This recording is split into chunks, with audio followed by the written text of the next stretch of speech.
আজ আমি আপনাদেরকে সামনে একটি ভিন্ন একটা ভিডিও নিয়ে উপস্থিত হয়েছি। কারণ আমরা তো এই দেশটাকে যখন শেখ হাসিনা ফ্যাসিস্ট সরকার সে শাসন করেছে, আমরা তো মনে করেছিলাম যে এই দেশটাকে ভারত বিক্রি করে দেবে। এখন যে অন্তর্বর্তীকালীন সরকার ডক্টর ইউনূস এই বাংলাদেশে সে প্রধান দায়িত্বে আছে, উনি যে কি করতেছে দেখেন। আমি আপনাদেরকে ওই বাস্তব দেখাচ্ছি। এই যে দেখেন, এই যে এখানে এটা কিন্তু 20 টাকার একটা নোট। এই নোটটার মধ্যে ওই মসজিদের ছবি বাদ দিয়ে কি এর ছবি দিয়েছে? মন্দিরের ছবি। কারণ আমরা কিন্তু এই দেশটাকে মনে করি ইসলামী একটা দেশ, বাংলাদেশ সবাই জানে, সারা বিশ্বে জানে।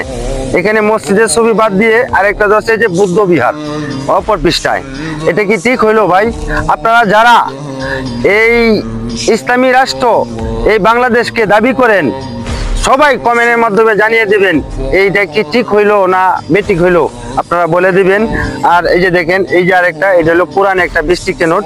সেখানে এই যে মসজিদ, এখানে এই যে 7 গম্বুজ মসজিদ বাগেরহাট হাট, এটা কিন্তু আমাদের খুবই একটি বড় মসজিদ, খুব সুন্দর নামি দামি একটি মসজিদ। বাগেরহাটে যারা যাবেন তারা দেখতে পারবেন।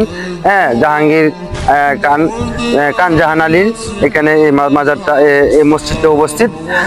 এখন বিষয় হলো গিয়ে অন্তর্বর্তীকালীন টাকাকালীন কিভাবে এই ছবিগুলা 20 টাকার মধ্যে দিয়ে দিল। আমরা এই 20 টাকার মধ্যে যে ছবিগুলা দিচ্ছে এদিকে মুছে দিয়ে নতুন করে আবার টাকা ছাপানো হোক। হ্যাঁ, মসজিদ এবং মাদ্রাসার ছবি দিয়ে, হ্যাঁ, জাতীয় এই বাংলাদেশের মনে করেন পাখি আছে, পাখি দিয়ে সব কিছু দিয়ে, কারণ এই মসজিদ মন্দির বাদ দিয়ে অন্য যে কোনো জিনিস দিয়ে ছাপানো হোক, তাহলে দেশের জনগণ সবাই সাপোর্ট করবে।